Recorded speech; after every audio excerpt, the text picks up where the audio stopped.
ये है iPhone 7. Now to the untrained eye, it may look like yesterday's design, but it has mostly modern technology as well.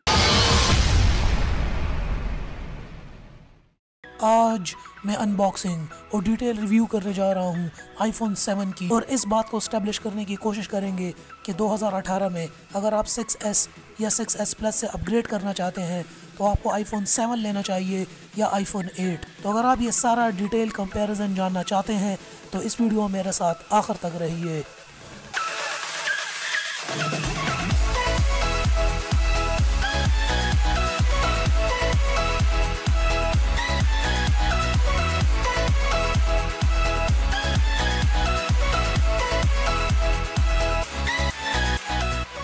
और ये रहा iPhone 7 का box. अब ये इसकी कोई टेक्निकली अनबॉक्सिंग नहीं है क्योंकि मैंने इसको 2 महीने पहले खरीदा था, मगर फिर भी फॉर द रिकॉर्ड यहाँ पर हम देखते हैं सबसे पहले हमें iPhone 7 मिल जाता है। इसके अलावा हमारे पास वही इसकी लाइटनिंग केबल, इसके अलावा इसके हेडफोन्स, साथ में इसका कुछ पेपर वर्क और इसकी सिम इंजेक्टर टूल, साथ में iPhone का स्टैंडर्ड चार्जर और इसका ये वाइट बॉक्स। अब iPhone 7 जो है एक पुरानी जनरेशन का फ़ोन है, मगर फिर भी अगर आप इसको 2018 में देखना चाहते हैं तो ये इस तरीके से है। मेरे पास जो वर्जन है वो मैट ब्लैक है। फ़ोन काफ़ी खूबसूरत है। नीचे की साइड पे हम देख लेते हैं इसका चार्जिंग पोर्ट। अब यही iPhone 7 है जहाँ से iPhone ने हेडफोन जैक को रिमूव किया था। साइड पे हम देख लेते हैं इसके पावर का बटन है। टॉप की तरफ इसके कुछ भी नहीं है और दूसरी साइड पर इसके वॉल्यूम की ये बटन्स। कलर मैट ब्लैक होने की वजह से ये थोड़ा सा डल है, बट मुझे इसी तरीके से पसंद है। तो यहाँ पर है अब मेरे पास iPhone 7, और अगर आप 6S या 6S Plus से अपग्रेड करना चाह रहे हैं 2018 में तो इस वीडियो में हम इस बात को स्टैब्लिश करने की कोशिश करेंगे कि आपको iPhone 7 पे अपग्रेड करना चाहिए या iPhone 8 के ऊपर। इस वीडियो के अंदर मैं कंप्लीट कंपैरिजन करूंगा iPhone 7, iPhone 8 और 6S का, और वीडियो के आखिर तक आप इस बात का फैसला कर पाएंगे कि आपको iPhone 8 पे जंप करना चाहिए या आप iPhone 7 खरीद सकते हैं 2018 के अंदर। तो सबसे पहले यहाँ पर डिज़ाइन और स्टाइल देखते हैं। तो यहाँ पर अगर डिज़ाइन और स्टाइल को देखें, iPhone 7 जो है बिल्कुल iPhone 6S की तरह ही है डिज़ाइन और स्टाइल के अंदर।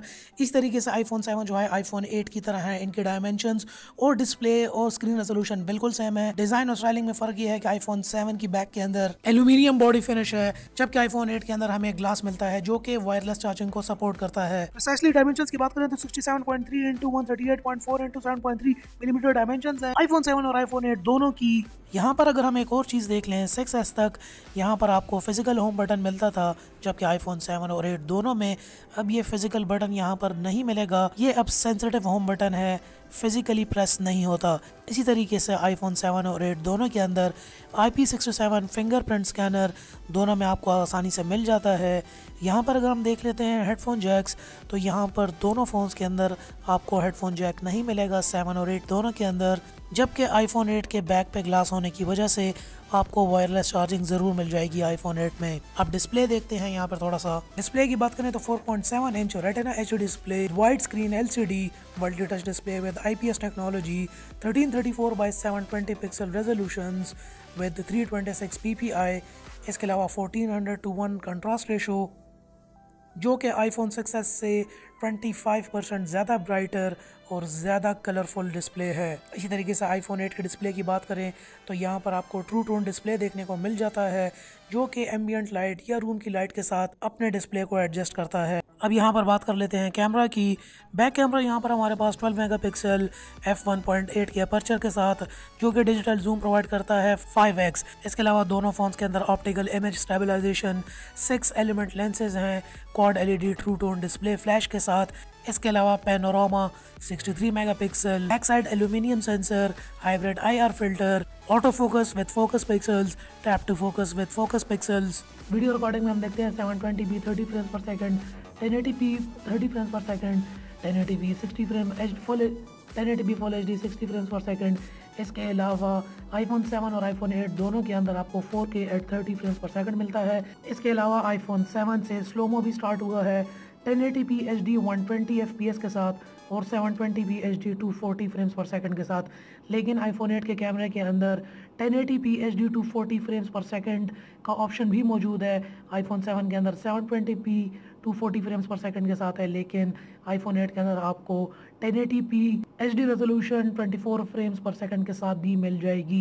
Improved local tone mapping, body and face detection, exposure control, noise reduction, auto HDR for photos, auto image stabilisation, burst mode, timer mode, photo geo tagging and image के format जो है HEIF and JPEG formats आपको by default इसके अंदर मिल जाते हैं। जब भी आप इमेज ले रहे होंगे शेक करते हुए तो आपका इमेज स्टेबल आएगा। इसके अलावा अगर आप वीडियो बना रहे हैं कहीं चलते हुए भागते हुए तो इसके अंदर ऑप्टिकल इमेज स्टेबलाइजेशन है, ऑप्टिकल वीडियो स्टेबलाइजेशन भी है, जिससे आपकी वीडियो शेकिंग के दौरान भी बिल्कुल स्टेबल आएगी। तो यहाँ पर अब देखते हैं हम सबसे इम्पॉर्टेंट चीज़ की तरफ आते हैं, प्रोसेसर और रैम और परफॉर्मेंस की तरफ। तो परफॉर्मेंस और प्रोसेसर की बात करें तो आईफोन 7 के अंदर A10 फ्यूजन चिप का इस्तेमाल किया गया है with 2GB RAM with 64 bit architecture, embedded M10 motion को प्रोसेसर के साथ, जो कि 2018 की जितनी भी अच्छी ऐप्स हैं, बड़ी हाई एंड ऐप्स और गेम्स जितनी भी हैं, बड़ी आसानी से और स्मूथली रन कर सकता है। जबकि आईफोन 8 के अंदर A11 बायोनिक चिप है with artificial intelligence up to 6 cores, जिसके अंदर 2 हाई परफॉर्मेंस कोर्स और 4 हाई एफिशिएंसी कोर्स हैं, जिसका फ़ायदा इन्हेंस्ड बैटरी टाइम और अल्ट्रा हाई परफॉर्मेंस है। मगर आईफोन 7 भी 2018 के अंदर आपकी जितनी भी ऐप्स और गेम्स हैं हाई एंड, वो सारी बड़ी स्मूथली रन कर सकता है। इसके अलावा आईफोन 7 का वेट जो है 138 ग्राम्स है और आईफोन 8 यहाँ पर 148 ग्राम्स के साथ आता है। इस तरह आईफोन 7 के अंदर स्टीरियो स्पीकर्स मिलते हैं, जिसकी आवाज़ पहले से 6S और 6S प्लस से बहुत ज़्यादा क्लियर, शार्प, वाइब्रेंट और तेज़ है। तो अब फ़ोन के फाइनल वर्डिक्ट की बात कर लेते हैं। तो अगर आप 2018 में अपग्रेड का सोच रहे हैं तो डेफिनेटली 6S और 6S प्लस से एक बहुत अच्छी अपग्रेड है, परफॉर्मेंस के लिहाज से, स्पीड के लिहाज से, डिस्प्ले के लिहाज से, कैमरा के लिहाज से, और कुछ न्यू फीचर्स जैसे कि सेंसिटिव होम बटन और वाटर रेजिस्टेंस आपको आईफोन 7 में मिलेगी। ये सारे फीचर्स 6 और 6S से अपग्रेड करके, जबकि आईफोन 7 का आईफोन 8 के साथ कंपैरिजन में आईफोन 8 के अंदर आपको हाई स्पीड मिल जाएगी A11 बायोनिक न्यू प्रोसेसर की वजह से। इसके अलावा एक्स्ट्रा फीचर्स में आपको सिर्फ वायरलेस चार्जिंग मिलेगी। तो यहाँ पर अगर हम कंपेयर कर रहे हैं तो 6 से 7 के ऊपर एक बहुत बड़ी अपग्रेड है विद न्यू फीचर्स के साथ भी, लेकिन 7 to 8 पे अगर आप अपग्रेड कर रहे हैं तो उसमें सिर्फ आपको परफॉर्मेंस और एक्स्ट्रा फीचर्स के अंदर वायरलेस चार्जिंग मिलती है। तो एक्सपर्ट्स के मुताबिक आईफोन 8 जो है वो आईफोन 7S कहलाना चाहिए था। तो अगर आप भी आईफोन 8 लेने की सोच रहे हैं तो आपको परफॉर्मेंस थोड़ी ज़्यादा मिलेगी और वायरलेस चार्जिंग मिलेगी, जबकि आईफोन 8 आपको 25,000 रुपये ज़्यादा देने होंगे सिर्फ इन 2 फीचर्स के लिए। अब मेरे जैसा आईफोन फैन तो डेफिनेटली आईफोन 8 की तरफ जाएगा, क्योंकि मैं भी जाने वाला हूँ। और आप भी मुझे नीचे कमेंट सेक्शन में बताइए कि आप किस फ़ोन की तरफ जाएंगे। तो thank you very much for watching this episode. मैं उम्मीद करता हूँ कि आपको आज की एपिसोड पसंद आई होगी और इस वीडियो ने आपको ज़रूर फ़ायदा पहुँचाया होगा और अब आप अच्छी तरीके से डिसाइड कर पाएंगे कि आपको कौन सा फ़ोन बाय करना चाहिए। तो अगर आपकी थोड़ी सी भी हेल्प हुई है तो नीचे लाइक का बटन होगा, इस वीडियो को जाके प्लीज़ लाइक ज़रूर कीजिएगा। इसी किस्म के रिव्यूज़ के लिए मेरे चैनल को आप सब्सक्राइब कर सकते हैं। And finally, thanks for watching.